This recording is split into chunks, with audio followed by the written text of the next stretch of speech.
Hey guys, Jay here, and I want to share with you something very quick today, which is a new tech that I have been using since yesterday, and so far it has been feeling very nice for me personally. So I want to share with you.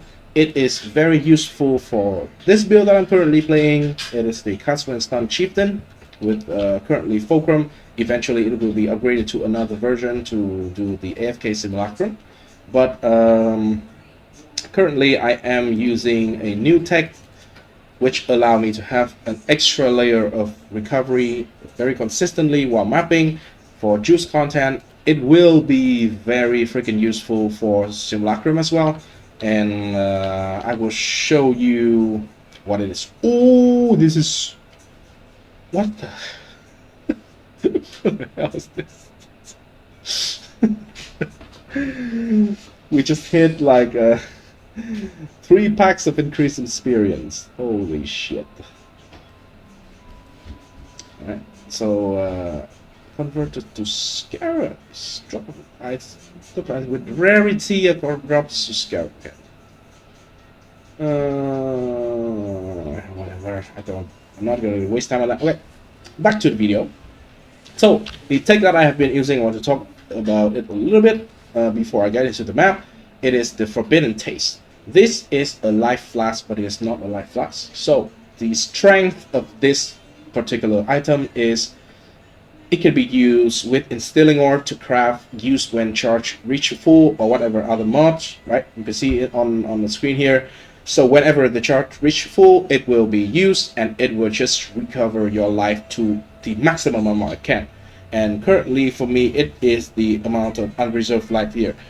I am using the Petrified Blood, but if I use this flask, it will just shoot me back up to full, right? So that is quite strong because it potentially will mitigate any hit that potentially can one-shot you at this amount of health. But since you are now having more health, you are less vulnerable to one shot. So I think that saved my ass a lot of times, because before I use this tech, I kind of stuck at like level 93. I cannot level up for like a whole stream of like 6 to 7 hours on Friday.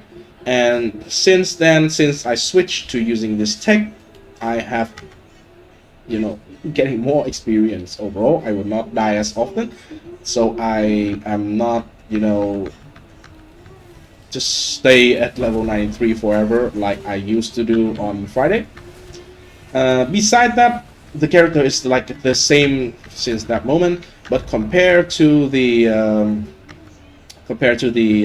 version that I shared on my build guide video on this build, it has quite a lot of upgraded, and also it changed a little bit in terms of gem setup and everything. So I will leave a POB linked down below for anyone who wants to see what are the kind of upgrade that I have done exactly, and if they want to follow, it's gonna be easy on that if you have the POB, right? So I want to talk a little bit about one additional thing, which is the Ties of Time bell.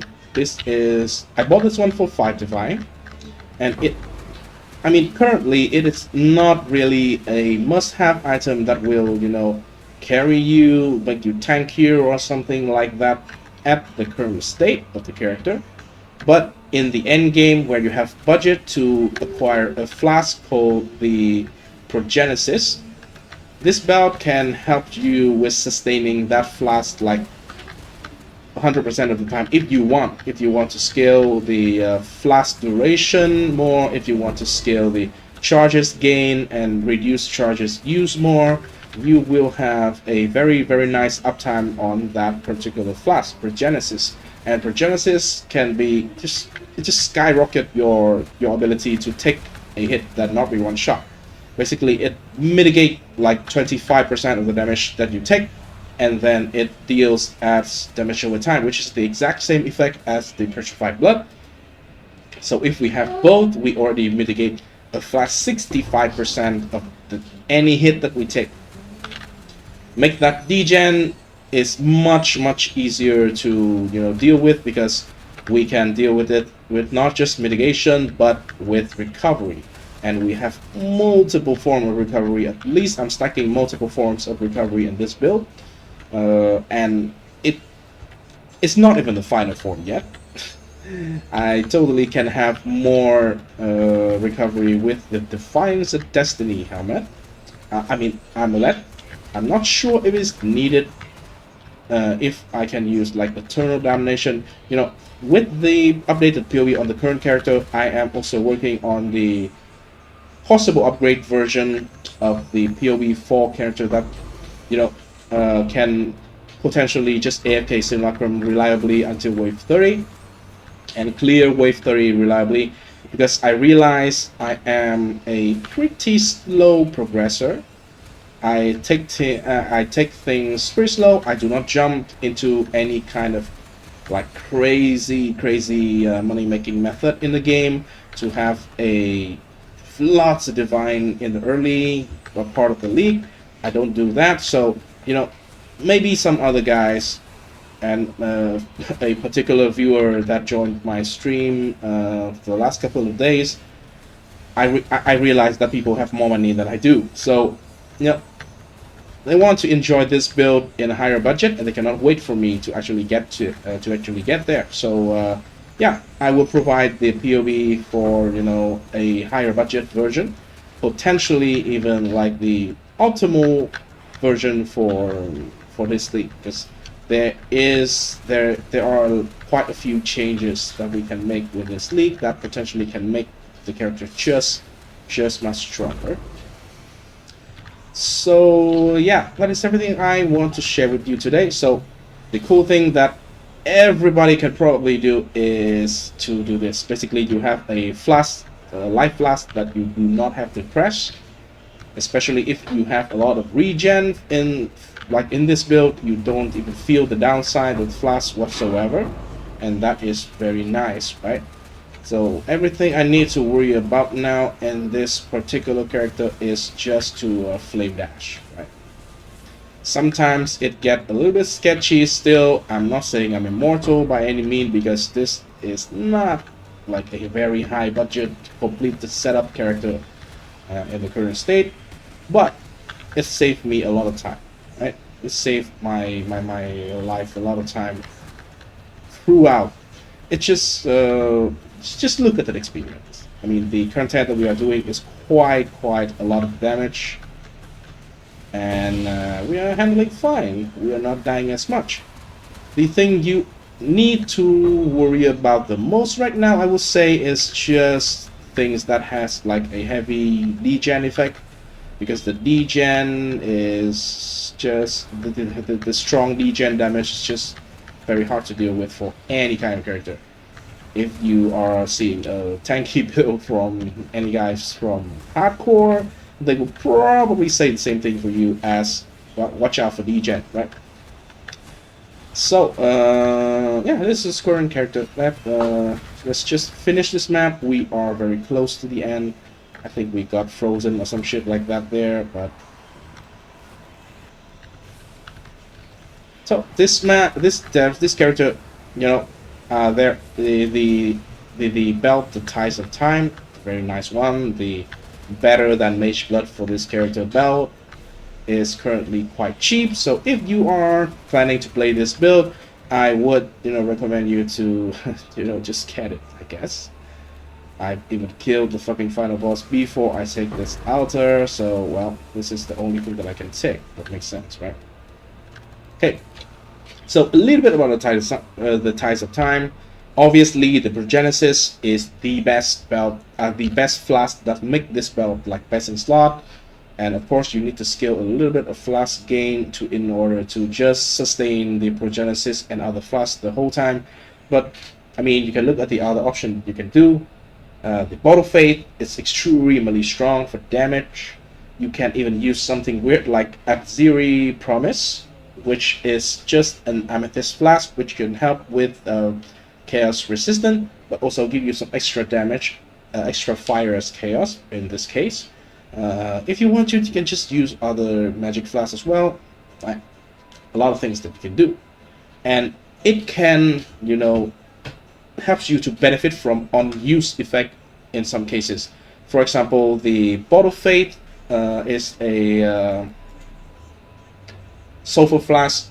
For Sulfur Flask, you have two things. First of all, is the increased damage, which is the flask effect, which the Mage Blood can apply to you all the time, but create consecrated ground on use. The Mage Blood cannot do that for your character. So, yeah. In this build in particular, why the Mage Blood is worse in the current league, because they kind of nerf the all the elemental flasks. Like in the previous iteration, we used 1 quartz flask for the suppression and 3 elemental flasks, so ruby, sapphire, and topaz, and all the 3 elemental flasks got nerfed to not giving less damage taken anymore, but instead give maximum resistance. Maximum resistance we can actually get from a lot of sources. So currently I don't think they are like best in slot anymore for the flasks. The Progenesis is something I used last league for the last min-max iteration of the build. It's extremely tanky when it is on. It is just, for example, in the character I had before in last league, the EHP is 3 million EHP, and with the Progenesis on, it jumped to 4 million. So there's exactly 25% more EHP, at least in the way that I set up my character the last league, basically. Yeah, so because of that, well, buy this belt to save yourself a lot of time. Mage Blood is not bad at all. It's just not the best thing for this build in particular. For anything that requires you speed, well, Mage Blood is still the best, right? It's just that simple. But in this case, this belt is just very good. With some extra, you know, investment into flask charges, gain and something, and with the content, if the content you do have a lot of monster, you will infinitely sustain the very strong unique flask. Remember one thing very important for this particular build: cast when stunned.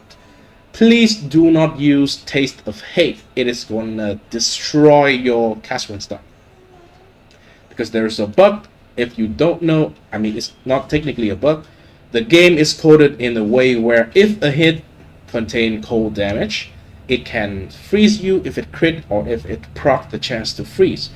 If a hit can freeze you, regardless of if you are actually frozen from that hit or not, which means immunity to freeze doesn't matter, you are not frozen, doesn't matter.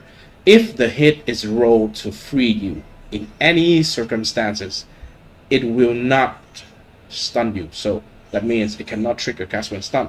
And also that hit will not be recouped as well.